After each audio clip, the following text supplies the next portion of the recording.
Welcome to the Adventures of Alice and Bob, the podcast where we shine a light on the people shaping the cybersecurity landscape to find out how they came to be where they are today. Talk about some of the events that have defined their careers, find out what motivates them, and maybe what still keeps them up at night. Today, myself and Marc are delighted to be joined by Katie Moussouris, the founder and CEO of Lura Security. Lura Security specialises in helping governments and companies get better at working with hackers, offering end-to-end managed bug bounty services. Katie started off at 8 years old on a Commodore 64, quickly discovering programming, then hacking, and turned her natural curiosity into a very successful career. Some of her many accomplishments include initiating the first bug bounty program for the Department of Defense, known as Hack the Pentagon, spearheading industry-leading initiatives such as Microsoft's bug bounty programs and Microsoft's vulnerability research. She also serves as a subject matter expert for the US national body of the International Standards Organization, conducts research as an MIT and Harvard visiting scholar, and holds positions on 3 federal cybersecurity advisory boards. Katie has taken her hacking knowledge and used this to shape the way hacking policy and regulations are handled today. So Katie, welcome to the podcast. Thank you so much for having me. And I believe you and Marc actually know each other. You've come across each other in the past, which is a really exciting thing. So Marc, when did you first come across Katie? Oh my gosh, feels like a lifetime ago. I think it was. I think adults who can drink Yes. could possibly, yeah. Like 20 plus years? Is it 20 years? Something close to that. I am notoriously like the worst person for timelines. I try to say it's something that I've always been bad about, but maybe it's like a getting older thing. I don't know. But yeah, long time though. That's great. Well, glad to hear you guys have some history together. So hopefully we can bring a little bit of that into the discussion today. Oh, you think we can remember? Well, I'm that hoping we far can back? say the right words to trigger some memories. And it's a lot of conference history. I don't know if you've been to a conference, James, but no, Corridor cons, yeah. So actually, talking about the past, one of the things I was reading about you, Katie, was that when you were a child, you weren't really allowed to have access to screwdrivers. Why was that? Well, the access was taken away because I was dismantling everything in the house and I'd try and put it back together. But like, for example, back in the days when people would have a house phone, like a telephone. Are we talking like rotary or button? Yeah, no, not that bad. Okay. But, I'm I took teasing. it apart and the little hammer that hits the bell to make the phone ring. I mean, I took everything apart. So when I put it all back together, I didn't quite mount the hammer perfectly. So it would just do this sort of anemic little ring and we'd miss calls and everything. So, not only was the screwdriver removed from my presence, but my mom bought one of those clear phones because she figured, like, if she can see everything inside, maybe she's not going to take it apart. That was not accurate. I still wanted to take it apart. And butter knives will work in a pinch. Just, tell the kids. Fantastic. So from pulling phones apart, you then had screwdrivers taken away, but you were given a Commodore 64. So what did that kick off for you with the Commodore 64? Well, in my natural antisocial tendencies, I had a lot of time to read that manual, and I thought it came with one video game, which was Pac-Man, and I asked my mom for more video games, but she was a single working mom, and she didn't have any more money, so she literally handed me the manual. We have a saying. Are we allowed to Absolutely. swear on this podcast? Oh yeah. Okay, so she read the fucking manual, right? Yeah. Yeah, so she RTFM'd me with the basic programming manual, and that was, that kicked off whatever it is that I do today. That's amazing. So yeah, I was good. Like, did you just start to try to learn the program? Did you have any like first kind of stuff that you were more interested in? Like, were you? I know for some people it's common where like you had the game or so, and then you're like try to maybe recreate your own game. Or I can't even remember when I was like doing early DOS. There was like monkeys throwing bananas across the buildings game, and like the code was on the system. And so yeah, what kind of stuff were you messing with then? Well, I remember wanting to be an astronaut, so I wanted to like play with the graphics and the sprites and everything. So there I was like trying to make a rocket take off, but I'm, clumsily programming this thing and when I first got it, I didn't have any way to save my program, so I'd have to start over every night. And I did convince my mom to get, what was called a data set, which was like a cassette tape, way to record your programs. But I think the first thing that I programmed myself that worked, because you're copying examples out of the book at first just to learn the syntax, and I learned what syntax errors were. It's like, oh, you need that semicolon, neat, okay, great. But I think the first thing I programmed was a text-based like choose your own adventure type game. So if you all remember like the Zork games, it Yep. was like that. But I love choose your own adventure books. So that was what I was programming. And I tried to get my little friends after dance class to come play the game, but they were like, that's cool. Where are your Barbies exactly? They were like, you can be over there. You've got a Barbie dream house though. So let's get down to business. So how did that natural curiosity that you had in, how technology worked, you've learned to program, how did that turn into the becoming part of the hacking scene in those early days?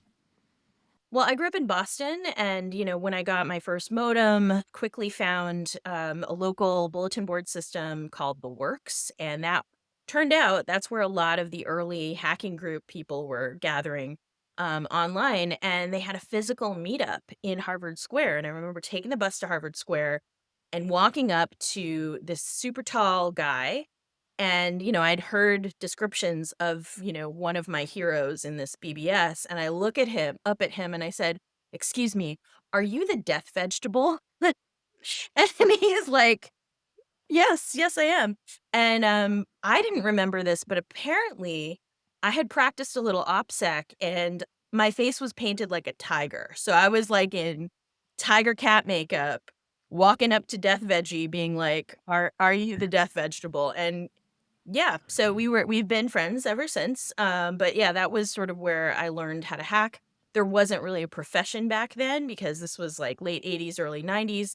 And it didn't come back around until for me, career-wise, until like the late 2000s when I was a systems administrator working, at MIT. I worked on the Human Genome Project there, and then I worked in the Department of Aeronautics and Astronautics, and we were getting attacked all the time. So picture this was like right around the release of, I would say, like Nessus 2.0 or something, like Yep. somewhere around that line. And I was like, I need to scan my networks. I remember this was something that we used to do with our own tools. Hey, look, this nice guy like wrote me a tool so I don't have to do it, but I can scan my own network. So that was where it sort of picked back up career wise.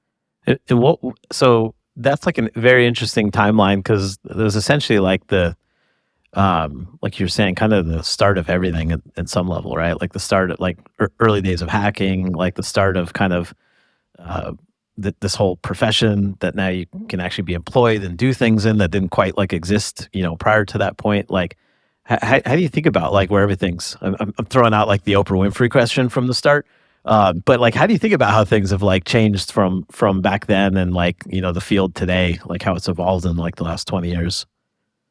Well, let me get my lawn chair out for a second here and the hose because no, honestly, I think in a lot of ways, just picking up early computing when computers didn't do very much, right? You were, I've said this before in other contexts, but it felt like, what I imagine the first owners of automobiles felt like. You had to be a mechanic. This thing was Yeah. going to drop you on a country road if you didn't know how to like open up the hood and know how it worked.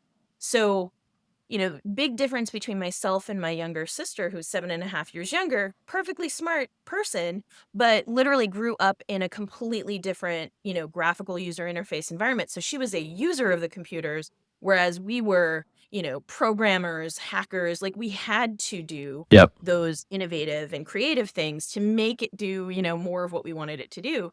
And I think that was super formative. So back to my lawn chair, I feel like, now we've got tons of different cybersecurity specialties. We've got all these different technology specialties, even apart from the cybersecurity question.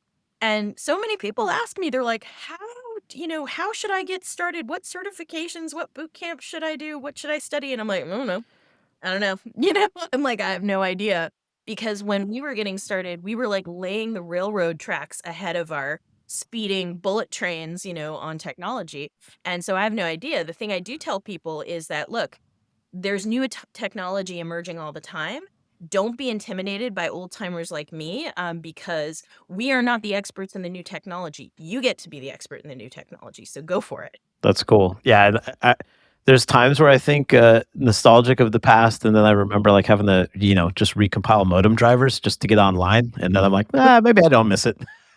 But yeah, no, it's Yeah. exactly that point. There's almost like Or like breaking your display, right? Yeah. Like just irrevocably changing something, and like the early Linux especially, you're just like, that's never coming back. Nope. I'm reinstalling from scratch. Like I'm just nope, it's gone forever. Can't see what I'm doing anymore because I broke my display. It's So interesting though you're saying, because it was everything was so kind of early then that there was these like kind of constraints, and so in some case, whereas like today it's like there's so many different directions, so much information that you could almost just kind of take in and absorb stuff all day, and kind of never try to do anything in one way. Whereas it was almost kind of a forcing function, to your point, where you had to like actually dive in on a certain thing just to kind of make things work right in the kind of start of things. There was a lot Very of cool. cultural things as well, kind of that time, like, whether it's war games or, the hackers hack the planet thing. And then at a more practical level, the things, loft heavy industries. We had Chris Thomas on recently, Space Rogue, talking about the book, how the hackers known as Loft changed the world. Did you feel like you were kind of riding that wave? Was that a big influence on you as you sort of went forward in your career?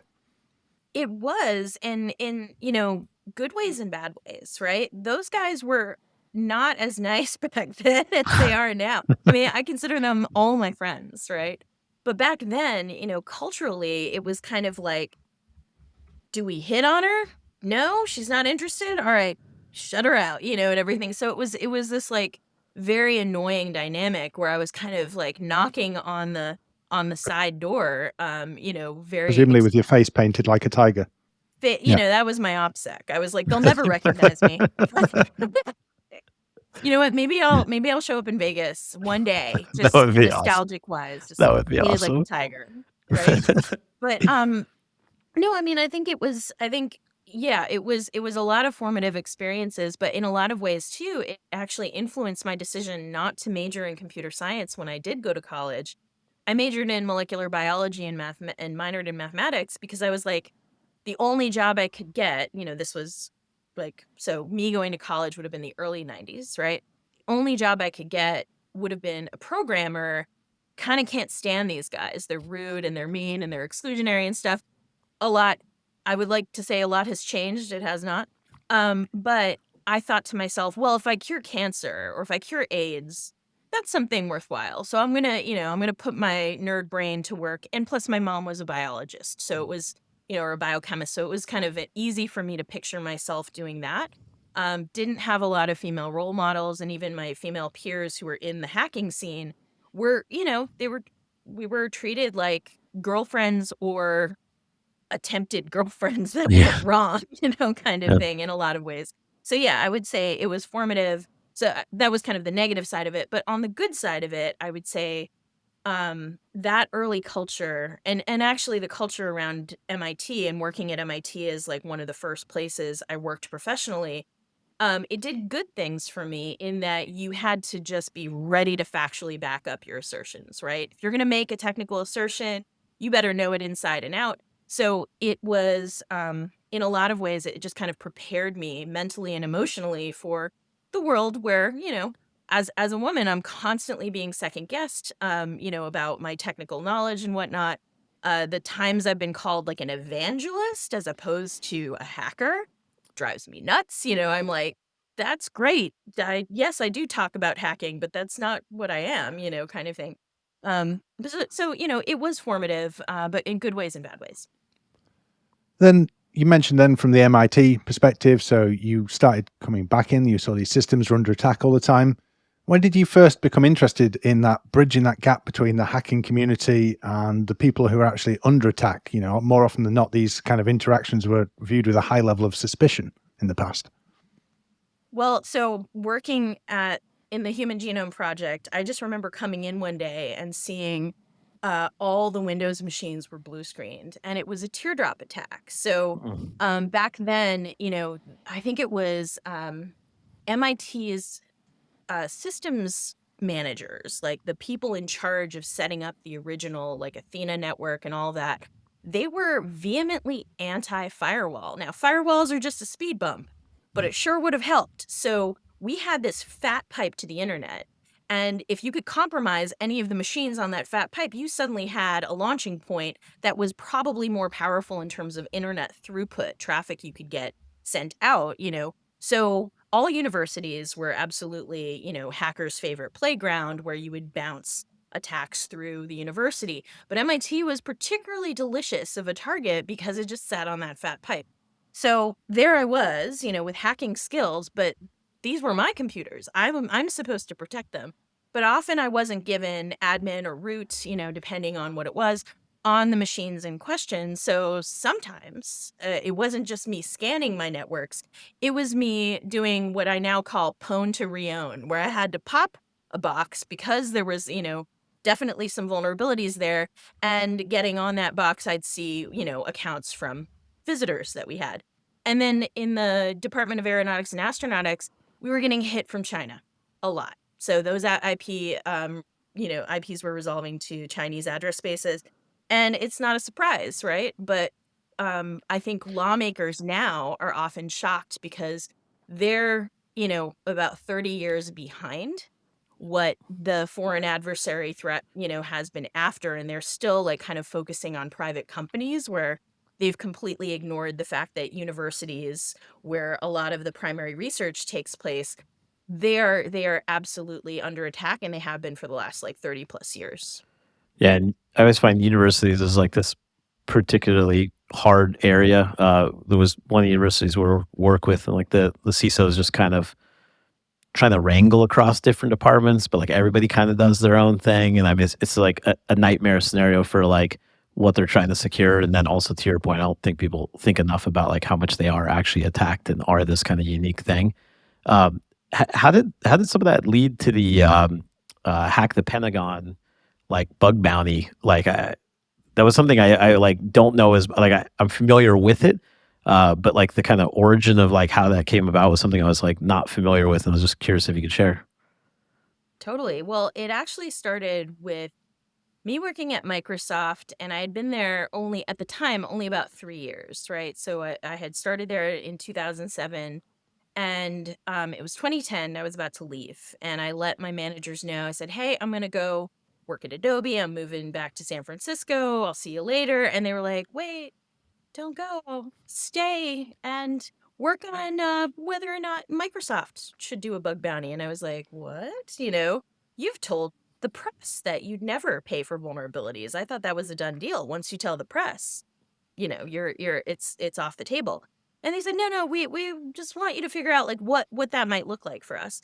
So fast forward, I had to do a lot of data analytics. I've given whole talks about the fact that, Microsoft was receiving over 300,000 non-spam email messages a year. They still do, to secure at Microsoft.com. And by the way, one of my favorite t-shirts, I think, was yours, Marc, from way back in the day. It was like, I think it was like a "See you next Tuesday" t-shirt Oh, for I think that's Microsoft. like a British thing or something. Yeah, no, but I mean, it was like "See you next Tuesday," but with the Windows logo on Yeah, it. I just feel like you were the first one that I saw wearing one of those, and I was like, it's "That's a it's good one." it's possible. Right. But no, I mean, so essentially 2010 was when Microsoft started looking into the idea of doing bug bounties, even though it was receiving all these bugs for free. And what I was able to do digging into the data was seeing, look, we're not receiving the bugs for the beta products during the beta period. Why? Because the only thing we were giving out instead of cash was recognition, right? And you don't get recognized unless there's a Microsoft security bulletin. You don't get a security bulletin for a beta product, right? So everybody was hoarding their bugs. Yep. And then you get a big spike of bugs after the, beta turned into the gold version. And it was such a pain for Microsoft and for the customers who had, early adopter customers were now hit with all this patching that they had to do. So convincing Microsoft based on the data that we could shape that traffic. If we put a bug bounty at the beginning of the beta period, we could get those bugs ahead of time because we were providing not just recognition, but a little cash. And, we got like 18 bulletin class bugs in 30 days. We paid maybe $28,000 total for them. So it was definitely worth it. And then we also put out, the first bug bounty that from a vendor that was 6 figures. Like a lot of people don't remember. So it's almost the 10-year anniversary of when we launched those bug bounties. So it was they actually launched in 2013. But you were asking about Hack the Pentagon. So what had happened was We launched the Microsoft bug bounties. The industry kind of did a little wobble, being like, what just happened, and everything. We thought only the crazy, young punks at Google would do such a thing, right? Because Google had started paying bug bounties in 2010.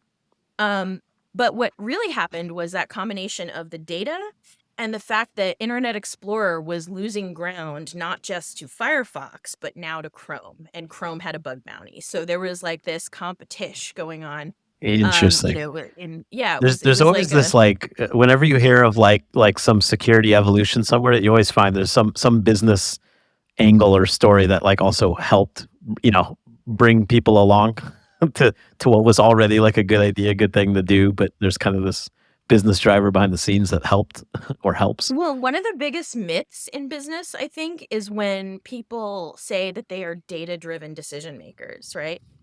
That is a lie. That is what people do with data is they use the data to confirm their gut.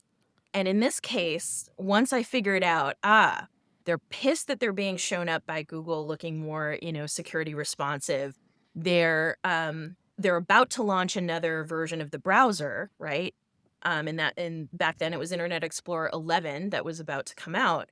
And they said, we can't look like we can't look like IBM. Right now. So they basically said, yeah, let's do this. And it was the strong arm of the IE product team that actually got those bounties launched. And it was actually, I don't know if you remember, it's also around right around now is the 10-year anniversary of the Snowden revelations. So what had happened was Microsoft was under zip the lip lockdown. Nobody could talk about security except for me. I was the only person at Microsoft who was an authorized spokesperson who was allowed to talk about security because the product team insisted on the launch to coincide with the beginning of their beta period, which was mid-June. So essentially, Snowden thing happened. A few weeks later, I'm launching the Microsoft bug bounties, and I'm getting questions from the audience like, so you're buying those bugs to give them to the NSA and spying on us all? I'm like, no, my God, no. But what happened with Hack the Pentagon was they observed this kind of old dame of software, Microsoft, biggest software company in the world at the time. And they had not considered that doing a bug bounty would be possible for the US government until they saw that. And I was giving a guest lecture at Harvard Kennedy School, MIT Sloan School was running a joint symposium. And in that audience was Michael Suhlmeyer, who's a good friend of mine, but at the time we had just met, and he was head of policy for the Office of the Secretary of Defense. So he invited me to brief the Pentagon. That started a conversation that lasted, intermittently. I would come and answer their questions, and whatnot, all the way up until they called me up and they said, good news, we're going to start a bug bounty. I said, no, I told you to start a vuln disclosure program first. This is going to end in disaster. They're like, yes, we're going to start a bug bounty. And I'm like, okay, I see, and everything. So we did it as a pilot.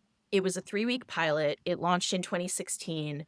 And it was wildly successful. What one of the funniest things about it, though, was hacker friends that I knew were like, what do you mean we have to pre-register and provide our social security number? I'm not giving that to the government. And I'm like, honey, they gave that to you. They know who you are already. Do what you like. But honestly, so that was actually how Hack the Pentagon was born. It was a child of the Microsoft bug bounties. Yeah, it was to me, it was one of these crazy milestones of thinking of my early teenage total script kiddie days of script kidding my way around Pentagon systems or whatever else, just to explore, to learn, nothing trying to break stuff. But when I saw that actually come out, I was like, what cool times do we live in? Just the idea that you could be doing all that legitimately is just the coolest thing. And how do you think bug bounties in general, how do you think that whole world has evolved? It's more common now for companies to do them. We have ours. I think there's obviously a lot of focus on how do you help companies make efficient ones, which is worth talking about, because I think sometimes companies kind of do they check the box as far as I have a bug bounty program, but are they doing it right or not? I'd be curious to explore. But yeah, how do you think it's that kind of area of bug bounties has kind of evolved over time, and how do you think it is kind of today, whether it's working well or not, kind of in a broad sense? It's a great question because on the one hand, I'm excited that bug bounties have spread like wildfire because that means that more people like us stay out of jail and get paid, right? That's a great outcome, and more people have heard about vulnerability disclosure because of bug bounties, right? Even though for me, the process is backwards. Like a lot of people, well, like you said, will check the box. I call that bug bounty Botox. I'm like, ooh, you think that makes you pretty? No, you got to be pretty on the inside. But I think what a lot of people miss is they will talk about their bug bounty metrics and they'll talk about things that are, frankly, they're not metrics of security at all. They're just budget metrics. They'll be like, we got this many vuln reports and spent this much on the bug bounty program. I'm like, great, but how did your security improve overall? Like, what classes of vulnerabilities did you wipe out? Totally. And that's often a question that they're like, class of what? Class of, I don't understand what you're asking, because they haven't even been categorizing their bugs. They haven't been looking at bugs as a symptom of underlying security malaise. You know what I mean? Like they've missed the whole point, which is that's supposed to catch what you miss in your security process. And a lot of them are Totally. skipping to bug bounty as like a cheap way to find out where their security holes are. And it's like, you should have fucked around earlier to Yeah. find out. You know Yeah. what I mean? You should have fucked with yourself first. And now you're getting like cheap scanner tool bugs or like configuration errors that, again, you should have been looking for and you should have had processes to fix. So on the one hand, thrilled that it's popularized, ways to pay and not prosecute my people. But on the other hand, it's not really, it hasn't, the tide has not made all ships rise as we hoped they would in security. Yep. No, and it's really interesting what you're saying of the like are people stepping back and like not just the kind of I feel like there's this easy to your point like stats you can kind of generate, and I know even at like board levels people are like, we have a bug bounty and look how many things we found, and it's this easy thing to put on a PowerPoint slide. But like the important part is what you were saying about like how are we doing on certain bug classes, how are we doing to hopefully kind of harden our software or our systems in a way that is like, even if there is a one-off bug, it doesn't have to mean the end of the world. Feels like we're kind of relearning. You were mentioning, early days, using early versions of Nessus and kind of vuln scanning and all that. And there's the kind of whack-a-mole approach to vulnerability scanning versus like, are you well architecting your environment? It seems very similar in the kind of bug space, that sort of challenge. So it's hopefully for folks listening, it's something that they're when they think about their own bug bounty programs and how to actually evolve it to not just be that whack-a-mole. Honestly, people underestimate the types of job role that it takes to actually run these programs correctly. A lot of people are like, yeah, you have to have someone who's ready to fix the bug. So we've got our developers working on that. And I'm like, well, your developers wrote the bug. So there might not be, you might have a missing link in there, of real security people and security architecture people. But it's also, some of the more or less glamorous jobs in security. There's like legit program management that keeps bugs from, being endlessly deferred. There are program management jobs, in making sure that bugs stay under the, relatively attainable 90-day target to fix. And I think that the other major thing that, modern bug bounties have done is that they've unfairly joined the idea of non-disclosure agreements in what, would be perfectly fine in a contracted penetration test versus these non-disclosure agreements implied or enforced, both in these bug bounty platforms. And, the bug bounty platforms themselves are simply selling the illusion of control. They're not, they're not actually helping the organization get more secure if they're letting, people have private bug bounties that are under NDA and they just kind of learn about the bugs and never have to fix them. But it's also bad for the researchers because unlike a contracted pen test, you're signing away, your ability to talk about these bugs in exchange for a fixed fee. Yeah. And that's fair. That's a fair exchange of your time and labor. it's not a fair exchange in bug bounty world. So anyway, there's a lot going on there that, we could spend an entire podcast talking about, but that is, that's some of the major issues, I think, where people misunderstand what is the best application of a bug bounty. And really the answer is the number and severity and exploitability of your bugs should be going down. And if they're not, you got a problem. You've got systemic problems that are not going to be solved by a bug bounty, no matter how many non-disclosure agreements you slap on it. You're not getting better at security unless those stats are moving in the right direction. One of the things that I've commonly come across with these kind of things where people say we've got a bug bounty program, we've got a vulnerability disclosure thing, is exactly the things you're talking about there of, oh, we've got a security guy, we've got an engineer who's responsible for this, and then someone reports something, and usually it's a communication breakdown. You end up in some internal email loop, you're not talking to the person who's reported it, they get annoyed and go and blog about it, all these kind of things go wrong. And then you've talked about some of the other important drivers there. One of the things that interests me is when you're talking about building bug bounty programs, you always say the word sustainable. What do you mean by making a bug bounty program sustainable? So, much like civilizations, they rise and fall. And I would say security civilizations within organizations rise and fall. You may have some very energetic, visionary folks, technical practitioners who really understand the problem, but they understand the problem at a point in time in the organization, right? And they may stand up an amazingly effective bug bounty program. All the engineers, have enough security knowledge that bugs don't get left behind, no bug left behind. And it's chugging along for quite some time until those people leave. And they don't all leave at once, but they matriculate out. And eventually what happens is you're left with a program that people knew how to run when it was sort of a passion project and they were good at it. But then suddenly, there are the regular developers who maybe aren't well-versed in security. And you lost a program manager, to some other project. And so there's nobody making sure that none of the bugs are falling on the floor. And that's honestly, we get two kinds of customers coming to us. We get the kinds of customers that say, like the UK government, when they came to us, they were like, we've been doing vuln disclosure, but we want to formalize it. So help us formalize it and help us create a maturity assessment so that different government departments can know when they're ready and onboard themselves into like the centralized vulnerability disclosure program for the whole UK Gov.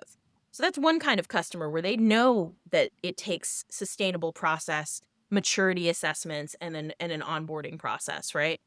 And then there are the companies that come to us. So Zoom is a great example. We've publicly worked with them. They were a publicly traded company already by the time they asked us to step in, but they had a big 0-day problem, and they were running bug bounties on the two major US platforms. So they had two bug bounty programs going, and they still couldn't contain it. Why? Because they were missing, it's almost like the connective tissue inside, the organization, right? They just didn't have it. And so we had to hire, train, build out their process, build out their standard operating procedures, and leave them with something that could be passed on no matter who was sitting in role. And that's one of the other things too, is that a lot of the jobs, that are needed for sustainable bug bounty or vuln disclosure programs are jobs that people do not want to hold in security for more than a couple of years. It's a high intensity job. And once you get really good at it, you kind of want to move up and out. So you're constantly losing, the tribal knowledge inside organizations. So if you don't have that, strong process developed with, standard operating procedures actually documented, you will, have a great fall of your civilization, your security aqueducts will start crumbling, and then suddenly people are wondering why they're not getting security patches, aka water, anymore in Rome, right? So that's what I'm talking about when I talk about sustainable security programs. And was that one of the kind of the founding ideals for Lura Security, to build that sustainability and resiliency in your clients' security programs? Yeah, I mean, there was honestly, there still isn't any other company that I've heard of that actually understands, like, this is what you need to build, and this is how you can use this, use the program, not just to say, like, boop, we've got a vuln disclosure program or a bug bounty program, but use the program to materially measure and improve your security. Because, like I said, it's a symptom. Bugs are a symptom, and whether you're writing software yourself or you're just, managing third-party software just to run your company or your organization, and you just happen to sit on the internet with it, you have to do some kind of vulnerability management. And the inspiration for us was really that nobody was doing the inside work, right? Like there's 2 ISO standards that I co-authored. One is on vuln disclosure, which is 29147. That's one of my future knuckle tattoos. And the other one is going to be is 30111, right? But that's the inside process. And that goes whether you're being told about a vulnerability from the outside or whether you find it yourself. So most organizations just lack that digestive system for bugs, and that's what we teach, and that's what we staff. And what's cool is that we let our customers at the end of our staff augmentation, they can hire our contractors straight out of our engagement, and they just flip a badge color, from contractor to permanent employee. And it doesn't really hurt us because we know that that role is really, people only want to hold it for a couple years. So we're basically a cybersecurity workforce pipeline, just as a result of building out these processes for so many companies and governments.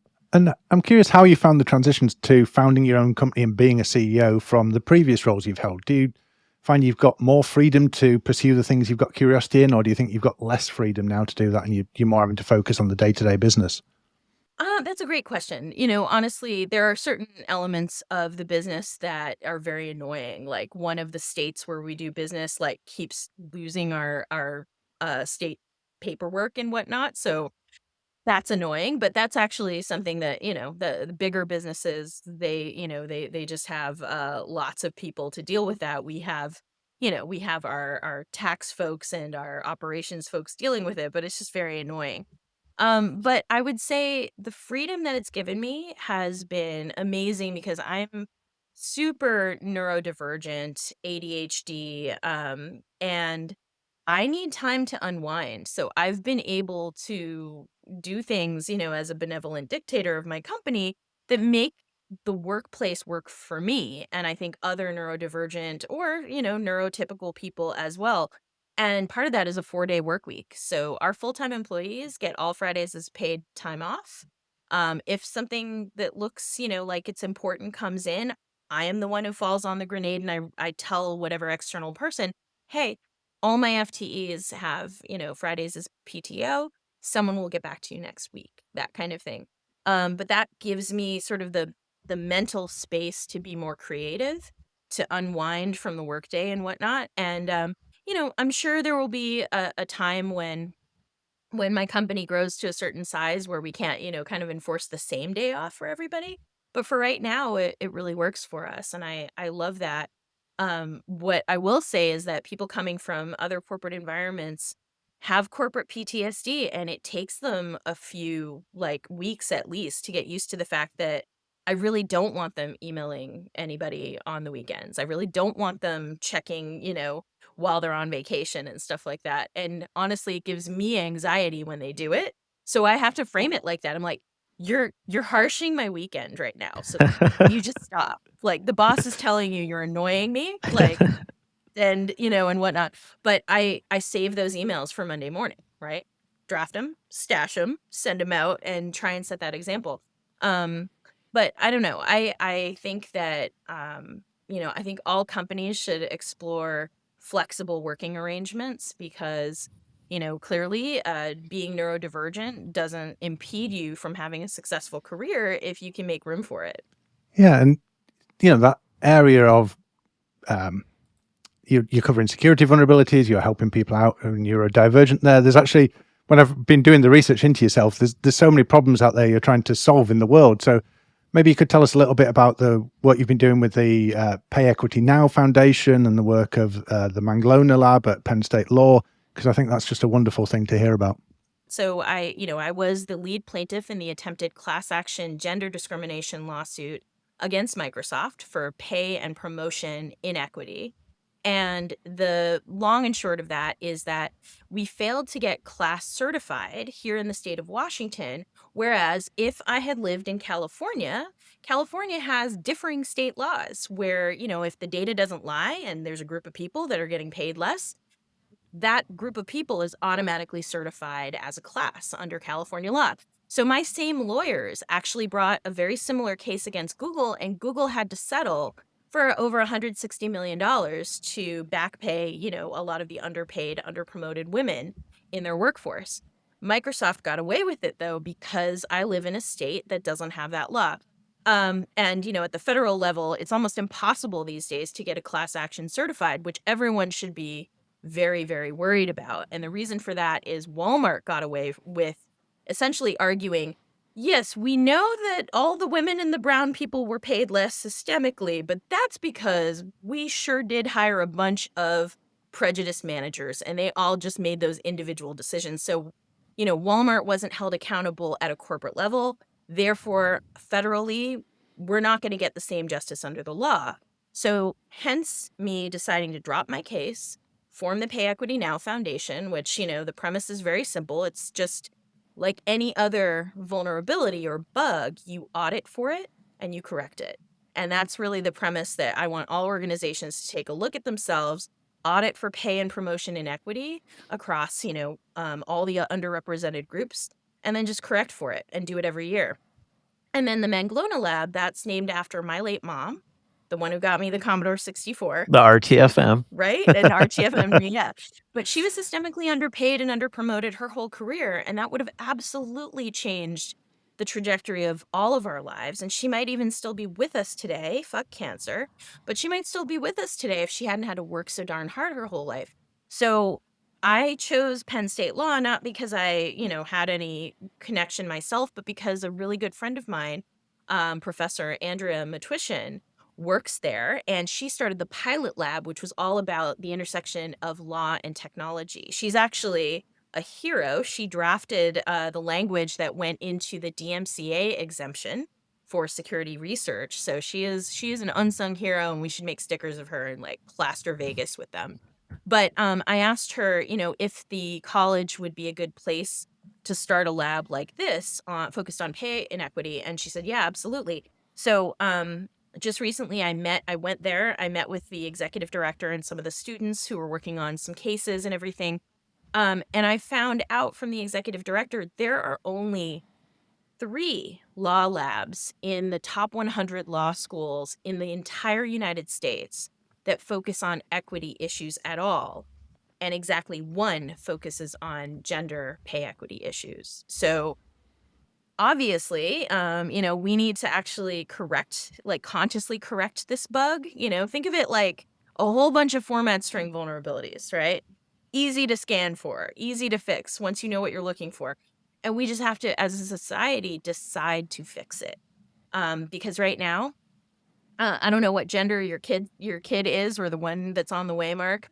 Gonna have one of each, so I get to learn it all. Oh my God. So that's heartbreaking. I've got one of each too, because I know the one that is male is going to have a much easier time getting paid what he's worth, as opposed to the one that's female. And right now the trajectory is, even for white women, it's going to be more than 50 years until white women achieve pay equity with white men. It gets worse the darker your skin is. So professional, and the higher you go up in the professional ladder, that's another surprising fact. It's like Black female surgeons have the biggest pay gap between themselves and white male surgeons. And that's outrageous, right? So anyway, we should talk about something else so that this is the last thing that we Absolutely talk about. no. But obviously it's a No. passion of mine. But it's, it's something that should be a passion for everyone, because Yeah, we are 100%. leaving good talent behind. Yeah, And 100%. it's not just pay, it's promotions. Yep. Right? It was easier for me when I was a hacker for a living, because I could be like, I popped that box and no one could argue with me because I popped that box.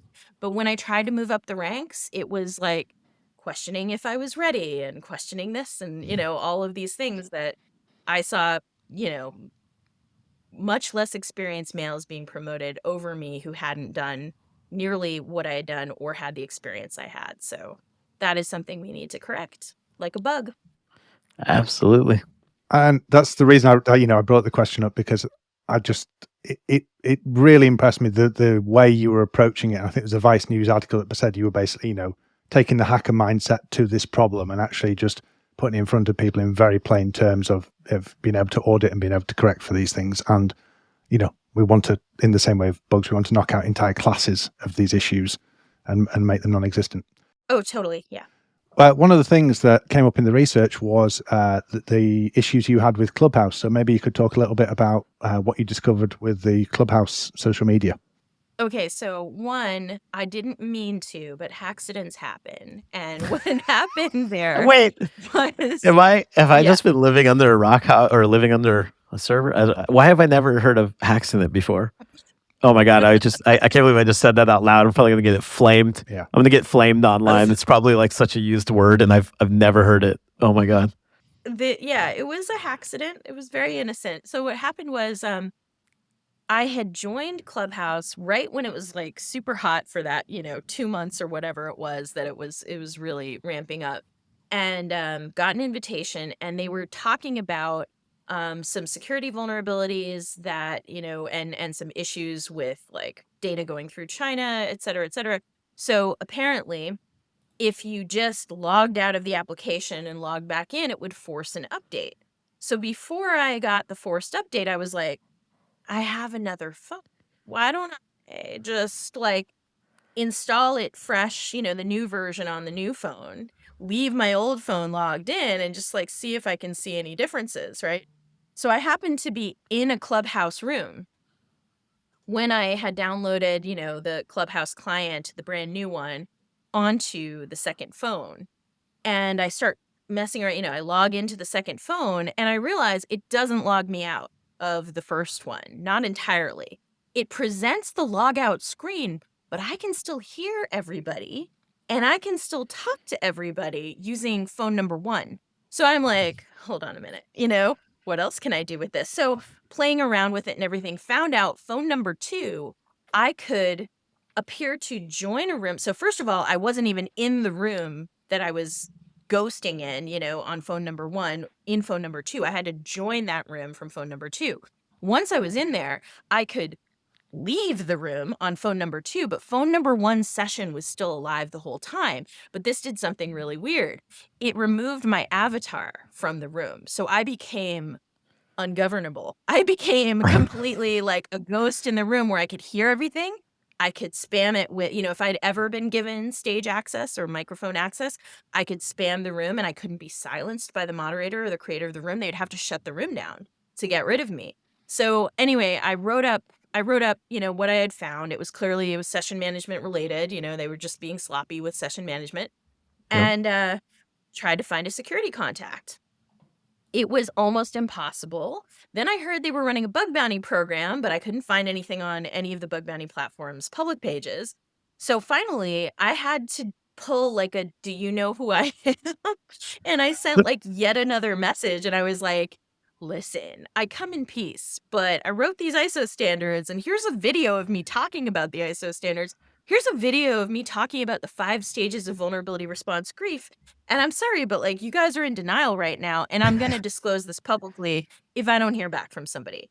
And all of a sudden, one of the founders replies back to me and is like, hold on, we have a bug bounty program. Go over here. And I'm like, I'm not signing your NDA. Clearly, like this is not a case where you get to sort of herd me off into a platform. I said, if it qualifies for a bounty, you can donate it to the Pay Equity Now Foundation. Like that would be a nice thing for you to do.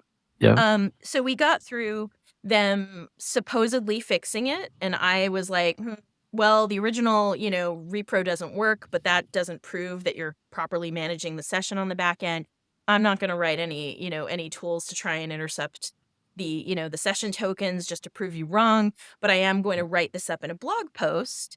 And I will say that it appears that you address the vulnerability. And they were so mad about that. They were like, no, we fixed it. I'm like, no, you cut off the repro, but trust me, I'm not new. I know for a fact that you probably did it the quick and dirty way, right? Anyway, it all comes out publicly. And then people from Well, the woodwork sorry to interrupt you. I always Yeah, love no, how go like for it. vendors put the burden back on the researcher of like, yeah, we want you to say it's fixed. I'm like, I don't have the code. I'm not your company that's like going through it all. Like you guys can say that and you can show whatever technical thing to prove it. But like it's weird that they put the onus on the researcher of like, you be the one to tell the world that we fixed it right. It's like that's not my responsibility. Like it's so bizarre that happens. No, Yeah. and that was all I kept saying to them. I said, no, you fixed, I can't repro it just using 2 phones anymore. But Yeah. chances are, if I intercept it, if I actually bothered to intercept your session management tokens, I'm pretty sure I could still replay them. But, fine, we'll give you the benefit of the doubt. And I'll just say it appears to be remediated. Yeah. And I thought it was pretty generous of me. It's pretty generous. Yeah. Yeah. So then, it all comes out publicly and everything. And then out of the woodwork, a bunch of other Clubhouse users were like, I told them about this issue. I accidentally found this issue too. And like, these are non-security people. So they didn't know, kind of the protocol of like, they could have gone public.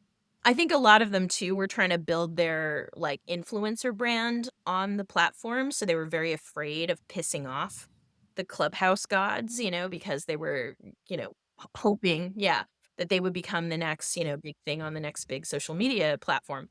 But what was striking to me was when I finally did get on the phone or on a video call with one of the founders, right, to walk through the vulnerability when I was first disclosing it, I asked him, I said, so, how many people do you have working on security right now? And he's like, well, I work on it directly. And he tried to tell me, he's like, I wrote code for Google. I worked at Google. And I'm like, Google also has security bugs. Congratulations, But he kept like trying to use it like almost like I was an investor that he was trying to impress with his Right. credentials. And I was like, I understand. You coded for a big company. Good job, Yeah. But I was basically like, yeah, that you still have bugs. And this was like a pedestrian bug that literally 2 phones, my man, and everything. And at the time, their company that had $100 million of investment, they were at a $1 billion plus valuation. I think there were rumors that Twitter was going to buy them for $4 billion, and stuff. So this was what was going on at the time. They had fewer employees at their company than I had at mine, my bootstrap startup. So I was like, and they had one of the co-founders working on security. So I looked at that. Honestly, I looked at that as an indictment of our startup industry, where startup companies are not at all incentivized by their investors to do anything but grow and grow as fast as 100%. possible. And at that point, they had maybe 10 million users. That's a lot of users to not have a security or privacy team at all. And you've got an audio app, like an app that literally turns on the mic of your phone. So, What could go I wrong? don't know. I know what could possibly go wrong. So when I do advise governments, in our own government about like, what should we be doing? I'm like, well, let's put aside the question of it's about time for some software liability, laws, but let's put in, some thinking around if there are multi-million-dollar companies that have been invested in with millions of dollars, there's absolutely no excuse then, for them not to be investing in security, especially if it's essentially where they're trying to build out a huge user base. If they've built out a huge user base, they have a huge responsibility, right? With great users come great responsibility. And they should be told that, hey, you're going to get fined very seriously if you haven't built any security in. And no, a bug bounty program does not count, right? Like it is not, that's not the security win that you think it is. But yeah, they had a bug bounty program before they had a security team. And we hear this over and over again. It was crazy. So yeah. Oh, and we did find out that bug wasn't fixed after all. It still worked. It's just, you just had to intercept Shocker. the session tokens. I know, right? No, that's kind of what you were saying earlier. It's great that there's like awareness of bug bounty programs and things of that, but it's also become like this checkbox of like sign up for one and you don't have to actually go do any of the real security because you could just say it's like yet another version of as has happened in the last 20 plus years of security of like just security insurance, right? Where you're like not really doing the right thing. You're just kind of checking some boxes like an insurance to say you are doing things, which is crazy. Yeah. Well, and I hear about payouts that to me are like unconscionable that that bug existed, right? Like I just remember seeing a whole write-up about it was a telco company, and they were like, good news, everyone, our bug bounty program, we just paid out $1,000 to this wonderful hacker over here who let us know that our API for, querying location, if you knew a phone number, that it had no authentication. Thanks, hacker. And you're just sitting there like, who decided that security through obscurity for an API that reveals location information for anybody you have the phone number for? Who thought that went through and let that out into the world? And you needed a bug bounty program, and now you're proud of yourself? I'm just like, your room is dirty, and you just, you literally like just spritzed some air freshener, hung one of those little Christmas trees on the front door, and you're like, look at that. Smells pretty good, right? And I'm like, no. Oh, well, there's piles of rotten pizza in there. It's disgusting. One of the things you mentioned when dealing with that company was you were pointing them at certain documented standards you've been involved with. You mentioned we won't go down the route, but there's the software liability things. What do you think in the next 5-10 years the role of governance regulation should be in starting to close down those vast gaps that we're seeing today in these companies doing whatever they feel like and thinking they've ticked the box? Well, I'll tell you where it's going right now, which is, I think, a very unproductive area of regulation. And this is where governments are trying to copycat what they think they see coming out of China, right? So China changed its regulations around vulnerability disclosure. It basically said you can't drop ODE, on anything unless like you're given permission. And this is for Chinese researchers and Chinese companies, and saying things like, if a Chinese company becomes aware of a vulnerability, they have to tell the Chinese government within 2 days, right? So Alibaba had the researchers that found Log4j. Alibaba, the company, got punished by the Chinese government and basically kicked out of an information sharing program with the Chinese government as punishment for not telling them 2 days in about Log4j, right? Because presumably Alibaba's software was also vulnerable to it. So what I see is unproductive regulatory murmurings from ourselves and our allies, where they're like, oh, me too. We want to know about vulns as the government, like super early in the disclosure process. And I will say that is so misguided. All it will do is, essentially concentrate bugs in governments that historically have not been great at defending themselves, right? Every government, has been breached, but certainly some more than others. And I would say if I were an adversary, as I have been professionally, before, I would go, it's like, why do you rob banks? Because that's where the money is.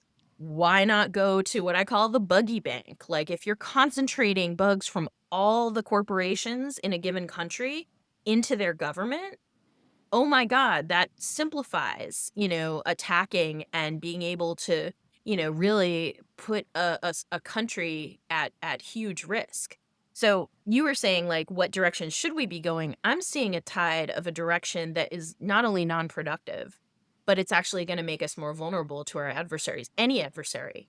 And, my government, my government advisory roles, like one of them, for DHS, the Cyber Safety Review Board, we had to do the whole like oath thing, that they do swearing people into Congress or becoming president, where you swear to protect the United States against enemies, foreign and domestic. And to me, that type of legislation and that type of regulatory proposal, that is an enemy of the United States. That type of early warning for people who are not party to actually writing the code to fix those bugs, that's breaking the norms of disclosure in a really bad way, and it's going to lead to a lot of damage.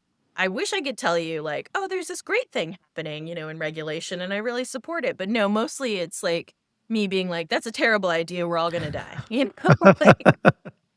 That's like my job now. I'm like, nope, we're all going to die that way. Let's not do that. So maybe ending on the advice front for, anybody that's maybe kind of new to the field. We were kind of chatting just before, we started recording that if I could say this, but you were mentioning you're definitely my elder, although visually I Yes. think people would think the opposite. But yeah, I actually, my earliest, and I can't remember if it was like a Black Hat, DEF CON, whatever, but I remember early in my career, and it was conferences could be very kind of intimidating at some level, right? Where there's a lot going on. There's also a lot, like you were saying, of people trying to keep everybody out, right? From I have the secret information, nobody, and it's like even worse depending on the number of factors, right? I always just remember you being like extremely like welcoming and extremely like I don't know how to put it, just like looking out for people. And so when you kind of think of that backdrop, which thank you for being that person. But when you think about for people that are maybe new getting into the kind of field, whether they're navigating things kind of technically or on like a personal level, just any advice you have for somebody that's kind of newer getting started in security. Honestly, and thanks for remembering that I've always been con mom, always making sure, like, have you eaten? Did you drink water? Everything. You need some sunscreen. So I've always been con mom. But no, I mean, I would say that there are continually gatekeepers in our industry, and I tend to gatekeep around people who have that I know what the best thing to do with bug bounties are, and I tend to gatekeep and be like, no, no, you don't, and everything. But outside of my specific area where I'm like, no, I tried that, definitely won't work. I would say, that ignoring the gatekeepers for the most part is a good thing. Capturing the hacker mindset of observing the system, figuring out how it works, and bending it to your will, that could be said of any industry, right? Any industry, any political system, it's trying to reverse engineer what makes it work and what are the levers that you can use, that are potentially novel that people have not applied yet. So early in your cyber career, learn as much as you can. Definitely don't take anybody's word as doctrine unless it's me about bug bounties. In that case, definitely. But aside from that, right? No, but I would say that you can learn from anybody at any level in your career. And then the last bit is um know the difference between a mentor and a sponsor. So a mentor is someone who ideally, will help you along, and the best like span ahead of you for a mentor is usually about 5 years ahead in your career because they're going to be much more versed with what worked for them almost contemporaneously. And certainly things can change a lot in half a decade, but they're going to be closer, right, to you. And that's a great mentor. And there's a lot of mutual mentorship that can happen. A sponsor is something different. A sponsor is usually an executive who's very far ahead in their career, and they can spot opportunities for you. They can say, you know what, if you learn this thing, I can introduce you to this person because I see something in you that is worth, developing and whatnot. And it's different than that mentor role that's more of a day-to-day.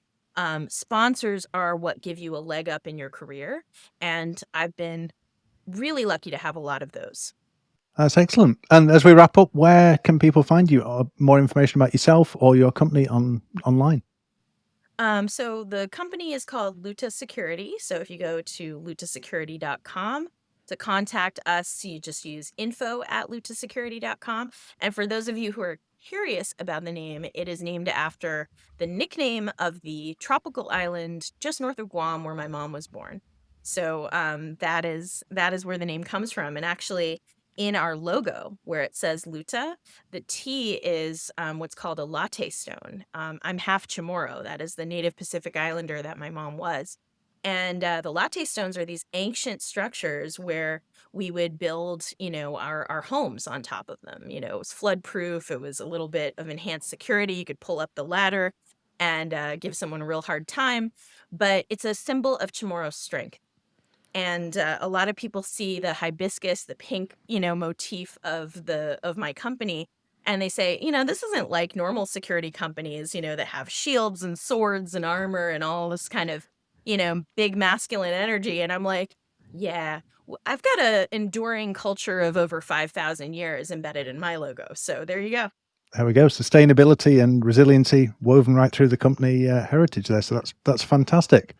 So that's all we have time for today on the Adventures of Alice and Bob. I'd really like to thank our guest, Katie Moussouris, for sharing her story from RTFM to CEO.